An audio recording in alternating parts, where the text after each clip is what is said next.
നമുക്ക് മറ്റൊരു വാർത്തയിലേക്ക് പോകുമ്പോൾ പരിശോധിക്കേണ്ടത് മധുവിന് നീതി ലഭിക്കും.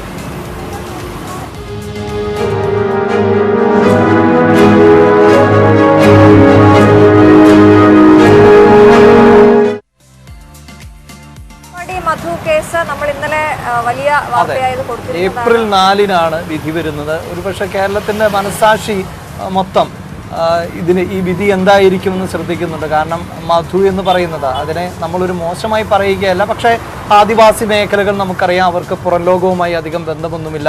മധുവിൻ്റെ അമ്മ മല്ലി നടത്തിയ ഒരു പോരാട്ടം, അവർ ആ ഊരിന് പുറത്തേക്ക് ഇറങ്ങുന്നത് ക്ഷേത്രങ്ങളിൽ പോകാനൊക്കെയാണ്. പിന്നീട് ഇപ്പോഴാണ് ഒരു നിയമ പോരാട്ടത്തിൻ്റെ വഴിക്ക് ഇറങ്ങുമ്പോൾ അവിടെ പ്രോസിക്യൂഷൻ്റെ ഇടപെടലുകൾ, പ്രത്യേകിച്ച് ഈ മജിസ്റ്റീരിയൽ റിപ്പോർട്ട് കൂടി പരിഗണിക്കണമെന്ന് പ്രോസിക്യൂഷൻ ആവശ്യപ്പെട്ടിരുന്നു. അതൊരു നിർണായക നീക്കമായിരുന്നു. അതെ, അതെങ്ങനെയാണ് ഈ കേസിനെ സ്വാധീനിച്ചത് എന്ന റിപ്പോർട്ട് നമുക്ക് നോക്കാം. സാധാരണഗതിയിൽ പോലീസ് സമർപ്പിക്കുന്ന കുറ്റപത്രത്തിന് പുറമെ സംഭവവുമായി ബന്ധപ്പെട്ട മജിസ്റ്റീരിയൽ റിപ്പോർട്ടുകൾ കോടതിയുടെ പരിഗണനയ്ക്ക് കൊണ്ടുവരാൻ പ്രോസിക്യൂഷൻ ശ്രമിക്കാറില്ല.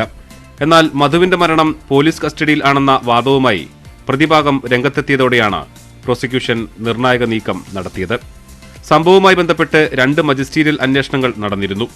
മധുവിന്റേത് കസ്റ്റഡി മരണമാണോ എന്നത് സംബന്ധിച്ച് ഒറ്റപ്പാലം സബ് കളക്ടറായിരുന്ന ജെറോമിക് ജോർജ് നടത്തിയ അന്വേഷണമാണ് ആദ്യത്തേത്.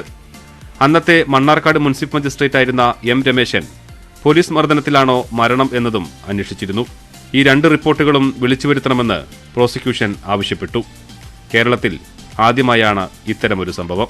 കസ്റ്റോഡിയൽ ഡെത്ത് എന്നുള്ളൊരു കൺസെപ്റ്റ് വരുന്ന ഒരു കേസിൽ 176(1)(a എന്നുള്ളത് ഒരു മാൻഡേറ്ററി പ്രൊവിഷനാണ്. ഇവിടെ പ്രൊവിഷൻ കംപ്ലൈ ചെയ്തിട്ടുണ്ട്. പ്രൊവിഷൻ കംപ്ലൈ ചെയ്തിട്ട് അതിൻ്റെ പ്രൊസീജിയറലായിട്ടുള്ള സബ്മിഷൻ എന്നുള്ള ആ ഒരു പ്രൊസീജിയർ നടന്നില്ല.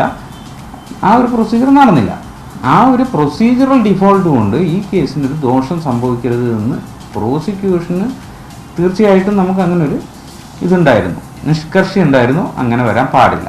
അപ്പോൾ അതിനുള്ള ഒരു മറുപടി ആയിട്ടാണ് നമ്മൾ ഈ സംഗതി തെളിവ്. മജിസ്റ്റീരിയൽ അന്വേഷണ റിപ്പോർട്ടിന് തെളിവ് മൂല്യമില്ലെന്ന് പ്രതിഭാഗം വാദിച്ചു. എന്നാൽ മദ്രാസ് ഹൈക്കോടതിയുടെ മധുര ബെഞ്ചിന്റെ റൂളിംഗ് ചൂണ്ടിക്കാട്ടി ഇതിന് തെളിവ് മൂല്യമുണ്ടെന്ന് പ്രോസിക്യൂഷനും മറുവാദം ഉയർത്തി. പ്രോസിക്യൂഷൻ വാദം കോടതി അംഗീകരിച്ചു. ബോംബെ ഹൈക്കോടതിയും മദ്രാസ് ഹൈക്കോടതിയുടെ മധുര ബെഞ്ചും ഓൺ സെയിം ഫുട്ടിങ്ങിലാണ്. ഇത് തന്നെ എവിഡൻഷ്യറി വാല്യൂ ഉണ്ടെന്നും ഇത് ഒരു എവിഡൻസിന്റെ ഭാഗമാക്കേണ്ടതും ഫൈനൽ റിപ്പോർട്ടിന്റെ ഭാഗമാകേണ്ടതാണെന്നും ഇത് ക്രോസ് എക്സാമിൻ ചെയ്യാനും കൊറോബറേറ്റ് ചെയ്യാനും ഈ റിപ്പോർട്ട് ഉപയോഗിക്കാമെന്നും അതിന് പുറമെ ഈ പറഞ്ഞ എൻക്വയറി റിപ്പോർട്ടിന് ശരിക്കും 164 സ്റ്റേറ്റ്മെന്റ് ഒരു മജിസ്ട്രേറ്റ് എടുക്കുന്നതിനുള്ള വാല്യൂ എന്താണോ അത് പോലെ തന്നെ ഒരു കൺഫെഷൻ, ഒരു ഡൈൻ ഡിക്ലറേഷന്റെ അതായത് മരണമൊഴിയുടെ ഒരു വാല്യൂ എന്താണുള്ളത് അതുപോലെ തന്നെ ഇതിനും ഒരു വാല്യൂ ഉണ്ട് എന്നാണ് പറഞ്ഞു വെച്ചിട്ടുള്ളത്. മജിസ്റ്റീരിയൽ അന്വേഷണ റിപ്പോർട്ടുകൾ വിളിച്ചുവരുത്തിയ കോടതി റിപ്പോർട്ട് തയ്യാറാക്കിയവരെ വിസ്തരിക്കുകയും ചെയ്തു. അങ്ങനെ പൊടി പിടിച്ചു കിടന്നിരുന്ന റിപ്പോർട്ടുകൾ വിചാരണയുടെ ഭാഗമായി. ഇനി വിധി വരുമ്പോഴറിയാം ആ റിപ്പോർട്ടുകൾ കോടതി എങ്ങനെയാണ് പരിഗണിച്ചതെന്ന്. പ്രസാദ് ഉടുമ്പിശ്ശേരി, ന്യൂസ് 18, പാലക്കാട്.